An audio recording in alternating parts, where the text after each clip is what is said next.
पूरा खित्ता इस वक्त परेशान हो गया, पूरा खित्ता कांप रहा है क्योंकि इसराइल के पास थर्ड एयर डिफेंस सिस्टम आ चुका है। दुनिया का बेहतरीन एयर डिफेंस सिस्टम इस वक्त इसराइल में लैंड कर चुका हुआ है। आज जिस किस्म की खबर हमें मौसूल हुई है और प्रोग्राम के आगाज में ये खबर देते हुए दिल काफ़ी ज़्यादा उदास भी है। हाय हाय करने को दिल चाहता है, मातम करने को दिल चाहता है। याह्या अल सिनवार जो कि हमास के सरबराह थे, उनको इसराइली फौजियों ने शहीद कर दिया है।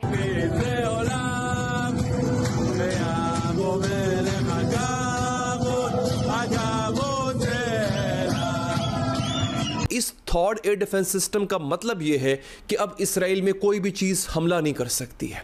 इसराइल इंडिस्पेंसिबल, नाकाबिले तस्खीर हो गया। इसराइल ने वो जिसे कहते हैं ना घुस के मारा है। उनको पता है कि याह्या सिनवार किधर थे। सारी की सारी जो 7 अक्टूबर 2023 को जो हमास ने हमला किया था इसराइल के अंदर, उसकी की आर्किटेक्ट वो थे। इस बेशर्मी और बेहयाई की खामोशी ने इसराइल को इतना जालिम बना दिया है कि 1 साल और चंद महीनों से वो गज़ा की ईंट से ईंट बजाने के बाद अब लिबनान की तरफ बढ़ रहा है। उससे पहले उसने शाम के साथ यही सलूक किया था। मैं तो समझ रहा हूँ कि इस वक्त इसराइल के आगे कोई चीज़ नहीं टिक रही। अगर सही मानों में देखा जाए, इसराइल के आगे कुछ भी नहीं टिक रहा, सही मानों में अगर देखना है आपने।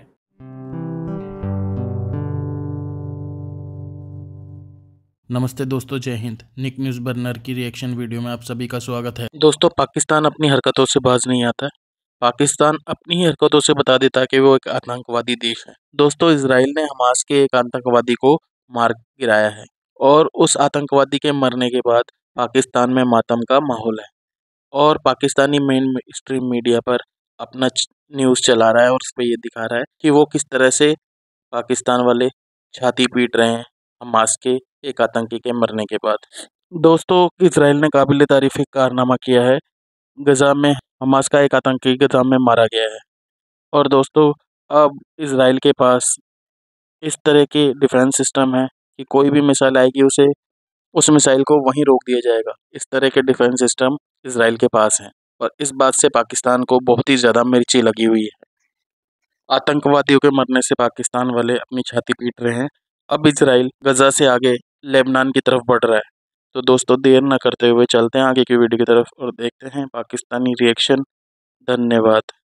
अभी तो आप देखें ना, इसराइल के साथ हर अटैक जब होता है, लास्ट टाइम जब पेजर अटैक हुआ था तो इंडिया के जो आर्मी चीफ थे उन्होंने कहा कि पेजर अटैक जो है ये बड़ा स्मार्ट मूव है इसराइल आर्मी का।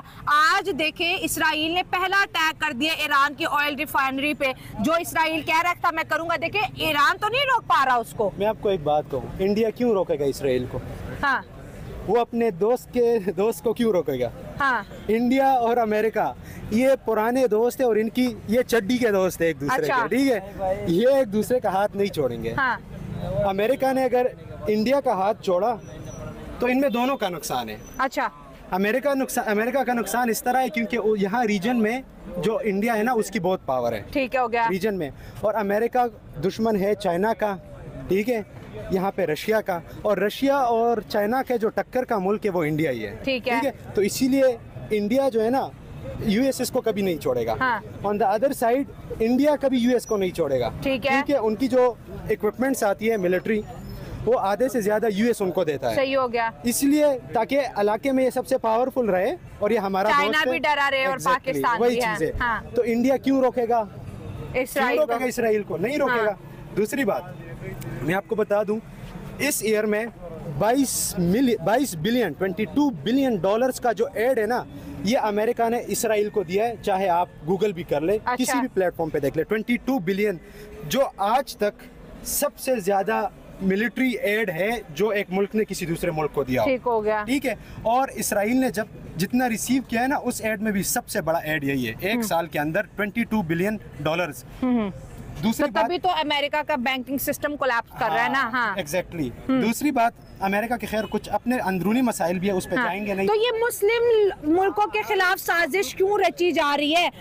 ईरान एक तरफ, फलस्तीन एक तरफ, लिबनान एक तरफ, शाम एक तरफ, लेकिन कहीं ना कहीं मुस्लिम उम्मा का नारा भी तो हम सब लगाते हैं। आपने 2 कंट्रीज के ऊपर बड़ा जोर दिया, इंडिया और यूएस की आपने पॉलिसीज बताई हम सबको, लेकिन हम तो कहते हैं ईरान ने बहुत अच्छा किया, इसराइल को ठोका, ईरान ने बहुत अच्छा किया, जो है उधर अटैक किए, इधर अटैक किए। आज ईरान के साथ कोई एटमी मुल्क खड़ा है, मतलब हम पाकिस्तान की बात करते हैं, इंडिया तो खड़ा है इसराइल के साथ, तो हमें तो ईरान का फिर हाथ पकड़ना चाहिए। नहीं, हमें किसी का भी हाथ नहीं पकड़ना चाहिए, हमें खुद को संभाल लेना चाहिए पहले, उसके बाद हम किसी के हाथ पकड़ने के काबिल बन जाए तब हाथ पकड़ना चाहिए, सबसे पहली बात। दूसरी बात मैं आपको कहूँ, वो एक कहना कहावत कहते हैं शायद उसको, कि जितना चादर उतना पाँव फैलाओ। अच्छा, ईरान अपने चादर से पाँव निकाल रहा है, हाँ। तो उस पे फिर हवा भी ठंडी लगेगी और बारिश भी होगी। सही हो गया, हाँ। वो अपने जो उसके पैरामीटर्स है उससे बाहर निकल रहा है। अब कहाँ इसराइल, कहाँ ईरान, मैच ही नहीं है। अच्छा, तो ईरान कह रहा है मैं तो इसराइल को खत्म कर दूंगा, तो करके दिखाए। वो तो हम सब देख रहे हैं कि कौन किसको खत्म कर रहा है। हाँ। इसराइल एक टाइम पे 4 फ्रंट्स पे लड़ रहा है। वो वहाँ पे गजा में लड़ रहा है, लेबनान से लड़ रहा है, ईरान से लड़ रहा है, ठीक है, और आगे जो सऊदीया है उनके हिसाब से भी एक फाइनेंशियली लड़ रहा है, ठीक है। हाई तो खबर है और बड़े दिल के साथ ये आज बतानी पड़ रही है व्यूअर्स को भी और आपसे भी शेयर करते हुए दिल यकीनन उदास है। क्या कहेंगे आप इस पे? इन्ना लिल्लाहि व इन्ना इलैहि राजिऊन। अनफॉर्चुनेट बात यह है कि हमास के जो नए सरबराह थे, जो इस्माइल हनिया की शहादत के बाद सरबराह बने थे, उनको रफ़ा के इलाके में बमबारी के दौरान जो है वो शहीद करने का पहले इसराइल ने दावा किया था। वो दावे तो इस तरह के करते रहते हैं, वो तो अपनी तरफ से नईम कासिम को भी मार चुके थे जी। लेकिन ये कि उसकी तस्दीक चूँकि इस्माइल हानिया के बेटे ने कर दी है, इसलिए अब हमारे पास ये मानने के सिवा कोई चारा नहीं है।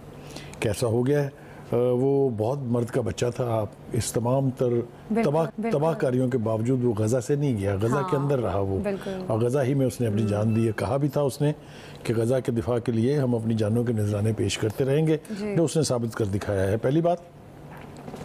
दूसरी बात यह है कि मैं फिर आज बहुत शिद्दत के साथ इस्लामी क़यादत जो है उसका मातम करना चाहता हूँ, उस पर तबर्रा भी करने को मेरा दिल चाह रहा है कि इस बेशर्मी और बेहयाई की खामोशी ने इसराइल को इतना जालिम बना दिया है कि 1 साल और चंद महीनों से वो गज़ा की ईंट से ईंट बजाने के बाद अब लेबनान की तरफ बढ़ रहा है। उससे पहले उसने शाम के साथ यही सलूक किया था।